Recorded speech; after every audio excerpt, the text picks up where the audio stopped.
Com a palavra. Senhor presidente,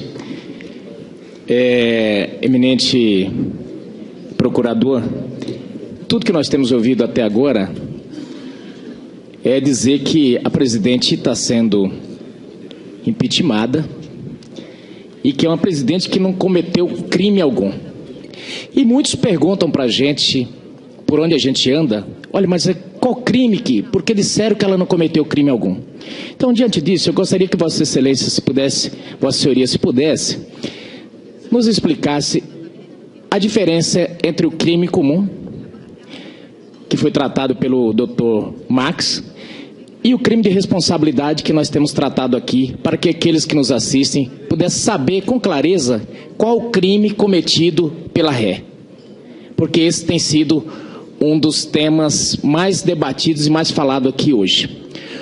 Outra coisa é referente, eu gostaria que Vossa Senhoria pudesse dizer, assim de forma bem objetiva, se no momento da edição dos decretos, a presidente reunia as condições legais para editar aqueles decretos. Eu digo isso porque muita gente também tem dificuldade, porque diante da cortina de fumaça que colocam aqui, tentam dizer que fulano editou decreto, Beltrano editou decreto. Vossa Senhoria já deixou bem claro aqui que na época de Fernando Henrique era através de medida provisória, e eu queria também que, se possível, Vossa Senhoria deixasse claro aqui a diferença entre a medida provisória e o projeto de lei mandado aqui, PLN 5. Só essa é a minha pergunta. Júlio Marcelo, por gentileza, responda a questão. Muito obrigado, senhor presidente, senador José Medeiros. Estabelece a Constituição que compete privativamente ao presidente da República exercer a direção superior da administração federal. Estabelece também a Constituição que são crimes de responsabilidade os atos do presidente da República que atentem contra a Constituição, especialmente contra a lei orçamentária, o cumprimento das leis, a probidade na administração.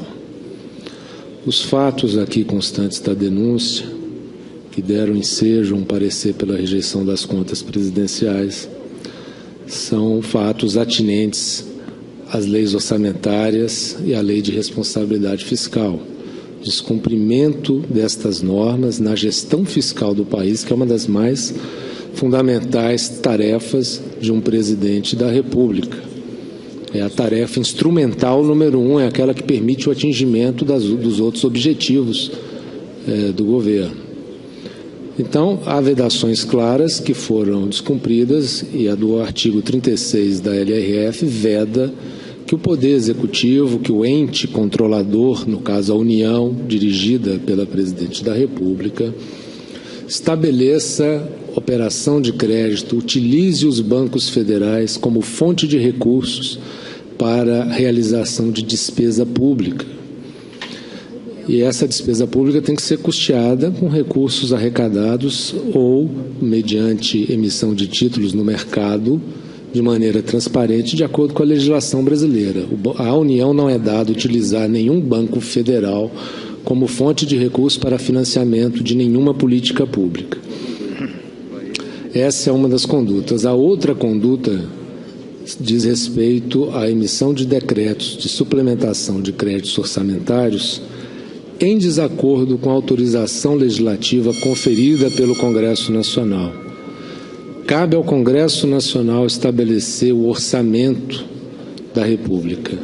É o Congresso Nacional que autoriza, mediante uma estimativa de arrecadação, as despesas públicas. O Congresso é que autoriza a realização de despesas. O presidente executa aquilo que foi autorizado pelo Congresso. E a Constituição estabelece que não haverá suplementação orçamentária sem prévia autorização legislativa. Ou seja, a autorização tem que ser concedida pelo Congresso.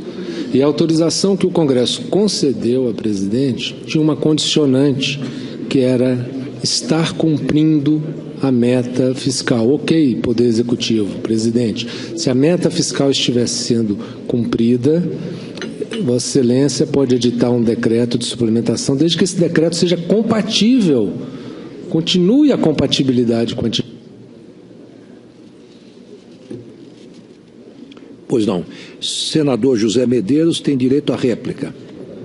Doutor Júlio, outro ponto também que muito inquieta é porque tentam relativizar esses episódios todos, dizendo que é uma coisa de somenos. Teve um dos depoentes que veio até a comissão do impeachment que chegou a chamar de fatozinho, pequena coisa. E até mesmo as operações de créditos, ficou bem relativizada a sua gravidade com o apelido que ganhou de pedalada. E talvez até pelo costume da presidente fazer a sua atividade física predileta ser pedalando, isso aí ficou quase como uma coisa de somenos. Mas para que a gente possa contextualizar esse episódio, para quem nos assiste tenha a noção da gravidade que é, eu gostaria que Vossa Senhoria pudesse nos dizer tanto a questão da edição dos decretos, quanto a questão das pedaladas, toda essa maquiagem, se isso tem impacto na questão da economia. Cito, por exemplo, o meu estado. Meu estado estava sendo duplicada uma rodovia entre Rondonópolis e Cuiabá. A duplicação parou por falta de dinheiro. Essa semana mesmo perdemos uma tenista rondonopolitana da minha cidade, tenista chegou a fazer disputas internacionais, era o orgulho de Mato Grosso, morreu numa colisão frontal, numa rodovia que era para estar duplicada. Eu pergunto, esses episódios todos têm a ver com esse grave buraco em que se afundou o Brasil economicamente, com essa falta de dinheiro, com essa falta de recursos que o país está passando? Muito obrigado. Senhor Júlio Marcelo, por favor. Obrigado, senhor presidente. A conexão é direta, senador José Medeiros, porque, como eu disse antes, o Estado, na sua atividade de arrecadar e de gastar, definir investimentos, estabelecer a taxa de juros da economia, ele é o principal ator econômico, ele condiciona o comportamento dos outros agentes. E o ativo mais caro, mais valioso que o Estado pode ter na condução da economia, na condição de líder natural da economia, é a sua credibilidade. Na economia, confiança é tudo. Se o Estado atua de maneira coerente com aquilo que ele diz, quando ele faz uma previsão de PIB de 3% e o PIB se aproxima daquilo, quando ele diz vou perseguir uma meta de inflação de 4% e a inflação se aproxima daquilo, os agentes econômicos confiam no Estado e, portanto, atuam, tomam decisões de investimento baseados naquilo que o Estado declara como intenção. Quando o Estado publica o seu orçamento, aquilo é uma declaração de o que ele vai executar, o que ele vai gastar, como ele vai fazer daquele ano. Então, a peça orçamentária também tem que ter credibilidade como peça do planejamento estatal. Então, quando a gestão fiscal é fraudada, quando os números não são confiáveis, quando o Estado perde credibilidade, os agentes econômicos paralisam seus investimentos e adotam posições defensivas que conduzem, agravam a crise e levam a uma recessão, paralisam investimentos. Enfim, é preciso, primeiro, resgatar a credibilidade para que os investimentos, então, aconteçam num ambiente de confiança. Quer dizer, no Japão, nos Estados Unidos, na Europa, quando a autoridade monetária diz eu vou perseguir uma meta de 1%, os agentes econômicos sabem que a autoridade monetária tem os instrumentos e vai utilizá-los para perseguir a meta. E atuam, então, de maneira convergente, fazendo com que aquela meta seja atingida até mais facilmente. Quando a autoridade não tem credibilidade, falta um déficit de credibilidade, e diz, olha, o PIB vai crescer 5%, mas os números estão mostrando 1%, recessão.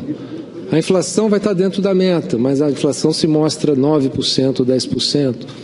Então, os atores econômicos não confiam na liderança do Estado como principal ator econômico, que adotam posições defensivas que inibem investimentos e geram a recessão. Então, a conexão, infelizmente, é direta. Obrigado. Agradeço essa intervenção.